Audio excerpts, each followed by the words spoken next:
Hi, hello everyone, welcome to Healing Journeys. So, my name is Ahia. On this channel, I share content related to indigenous knowledge systems, more specifically those of Africa and the African diaspora. Why is it important to join decolonization or decolonial processes with spiritual practices, especially indigenous African spiritual practices? Well, one of the first place where we have been targeted, our forthcomer have been targeted, was spirituality, their spiritual practices. It is a place where you can disconnect people not only from their, I would say, spiritual practices and their spirituality, but also from the community, from the rituals, the communal ritual, the ways that people used to live together, the celebrations they used to have together, their belief systems, meaning also their perceptions of life, their perception of the world, their perceptions towards each other, the way they interact with each other, the way that things are organized, even the calendar, for instance, right? So, meaning also the time, so the way that people structure their daily lives, their habits, their sleeping routine, their eating routine, their health. When you have like specific ceremonies like that are supposed to be like held for your health, it can be like physical, mental health, emotional health, and so on. And when these ceremonies, these rituals are connected to your spirituality, and when this is ostracized or even banned, uh, you understand that all of what is going to be related to that is targeted, banned, or you have to abandon it.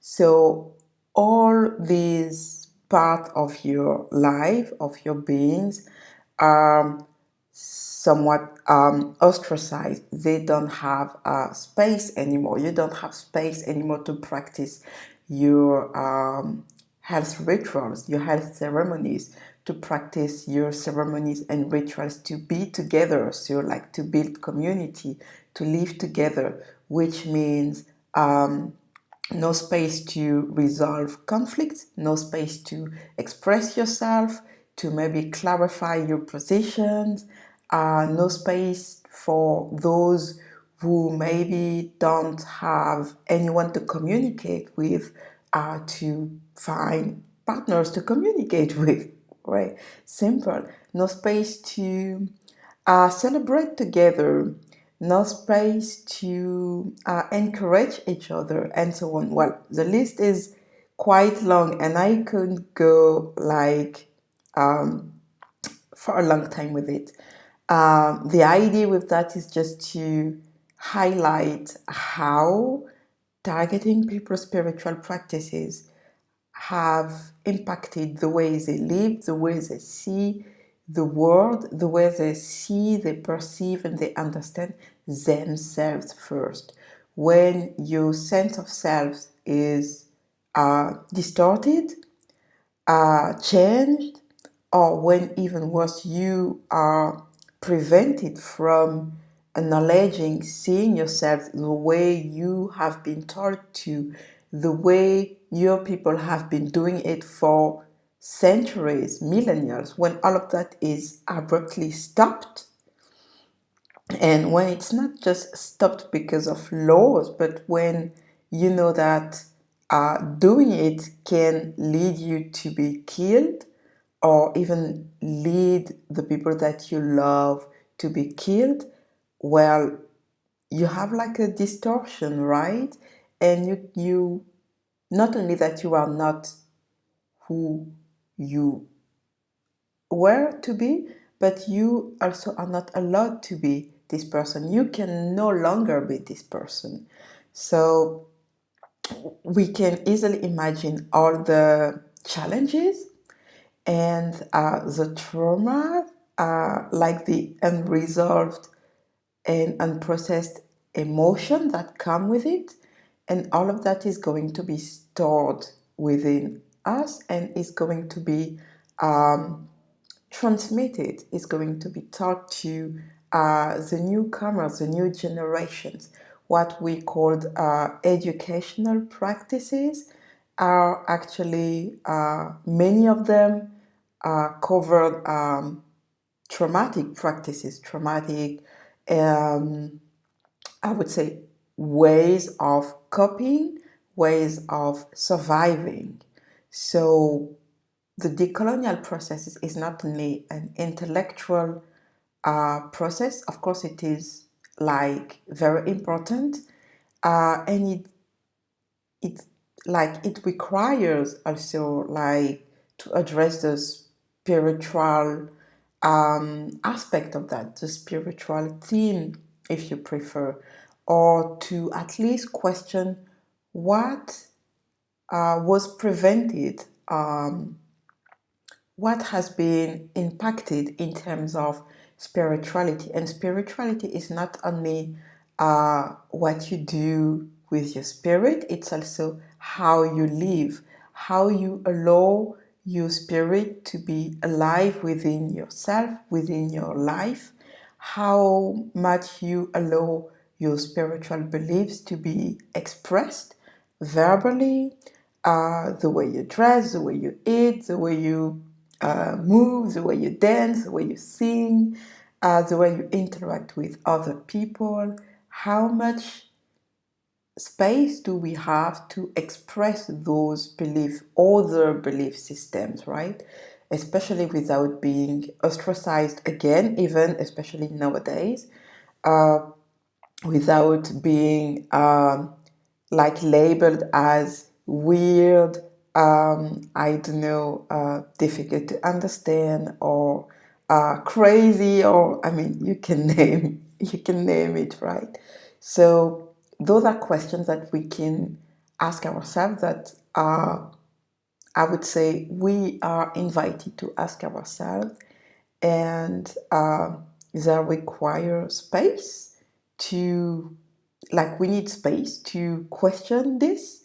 By space, I mean not necessarily physical space, but mental space, like uh, having some time to observe how we live, and how much space do we allow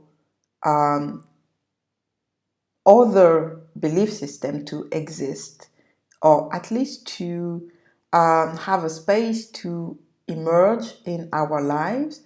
Or it can be through learning about it, reading about it, or just listening to other people sharing their other belief systems, right? And by that, I mean, I believe it's not necessarily that we have to only be focused on African knowledge systems and African based spiritual practices. We can also learn from other belief systems, from Asia, from what is called the Americas, or Abya Turtle Island. We can benefit from it, learn from it, and I think one of the first things that we can learn from it is to be how we feel when we are in presence of non-dominant belief systems, how we feel within ourselves, like what kind of emotions do we feel. And that can be a first step actually to